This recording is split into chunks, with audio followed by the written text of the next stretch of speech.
This is Jon Schaffer from Iced Earth, and you are watching The Metal Voice.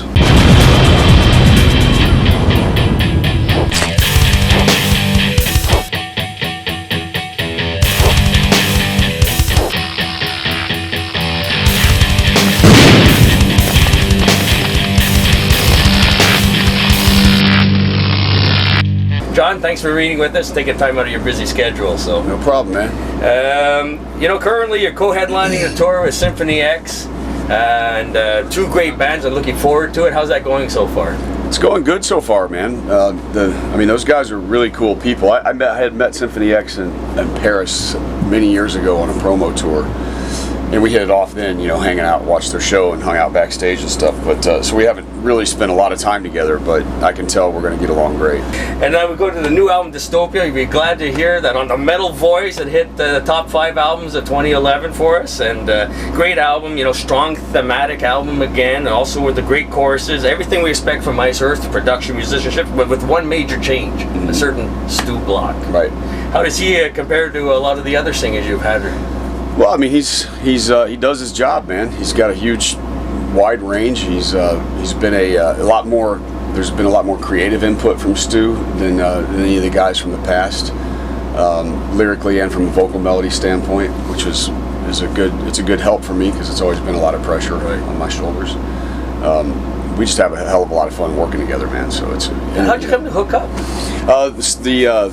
Early on when we knew what was going to happen with Matt, I was pretty sure what his decision was going to be. We talked to the CEO of Century Media, and I let him know, and we, our inner circle of people, and he said, you may want to take a look at this guy. His band used to be on Century Media, and so we watched a couple videos together, and I was really impressed with the rage in his eyes and the way he looked and the spirit that he seemed to have, behind the eyes and everything. And I could see that he had a wide range of vocal styles, but it wasn't really what I would require in Iced Earth. But I figured that somebody with that kind of range could probably do things even yet that he didn't know he could do. Depends on the attitude, So the first step was to get him in the studio and behind a microphone and see if I could produce him and if we could work together and communicate well. And it was pretty obvious in a very short amount of time. And I had a short list of singers that I was looking at, communicating with, that did some demos for us, but I wanted to get Stu in there first because my gut instinct was telling me this is going to be this might be the way to roll. So we got him in, and as soon as we did, there was no need for me to hire to audition anybody else. One of our dozens, hundreds of viewers. Matt wants me to ask you if there's going to be a follow-up to the horror show. I doubt it. I don't have any plans for that anytime soon. So. Well, in a way, Dystopia is kind of like a follow-up to horror. It's talking about today's socio-political, environment. This is a lot more. There's, there was a time in my life when I thought Brave New World and 1984 were works of fiction, and now I'm starting to think maybe not so much. So this album, I think, whereas my Sons of Liberty project is like a roundhouse kick to the skull, it's obvious what it's about. Dystopia is more veiled, and it kind of hopefully will, at a subconscious level, inspire people to learn what's happening around them and to stand up and get involved because, we're going. All of our governments are involved in some pretty criminal activity against the people, and I think it's time we face it. And you think people are going to be open to receive that message? Well, no. Actually, I think people are afraid of it. People much more interested in stupid shit on television and watching the football game today than they are of things that are really important that are going on. This is bread and circus, guys. That's what television is. That's what all the programming is. It's there to distract you while you're being robbed blind and led down a certain path. And that's the reality of what we're faced with here. I just think that most people don't want to hear the message, and I don't really have never had the desire for Iced Earth to get political. That's why by using these movies and stuff that are works of fiction, we can sort of get a real message in there, but without coming off as that we're preaching or that we're trying to have some of our own form of propaganda out there. That's not what it is. Just read some books, Just think a little bit. Well, we touch upon V, Alan Moore, V for Vendetta, as well as his Watchmen, and after Yeah, from hell. From hell, yeah, exactly. Yeah. I mean, here's a guy that touched upon that years ago. Sure.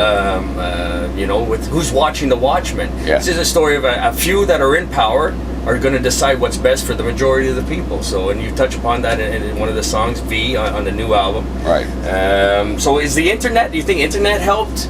Or maybe the blatant bias that we see on the radio and news programs, they're helping people to maybe start to realize, because there's a lot more and more people that are coming to terms with the new world order. Yeah, I think it's both, man. I think the internet has you know, kind of filled a void where people were looking for real information, and it's there. There's also a lot of misinformation, so you have to use your power of discernment. You have to be in connect with your gut. New law that they're passing the U.S. a proposed law in regards to the internet.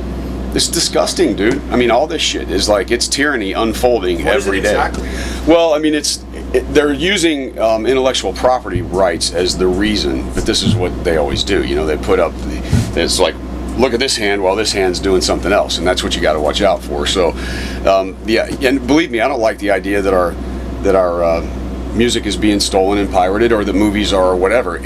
But more Big Brother legislation is not the answer. You know, there's always another answer. So they're gonna, you know, they said the bill was dead, but they're gonna just repackage it, call it something else, and they're gonna keep pushing it until they get it through. I mean, you know, if people actually, you know, the National Defense Authorization Act that just went through, that Obama signed into law on New Year's Eve, is brutal, man.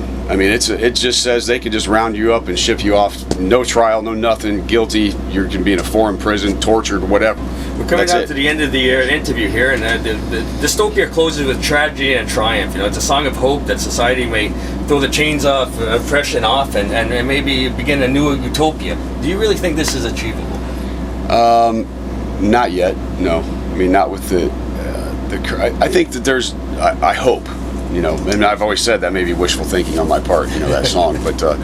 We gotta aim high. Yeah, I mean, you know, if every person on the planet would read the book The Creature from Jekyll Island, game over for the globalists. That quick.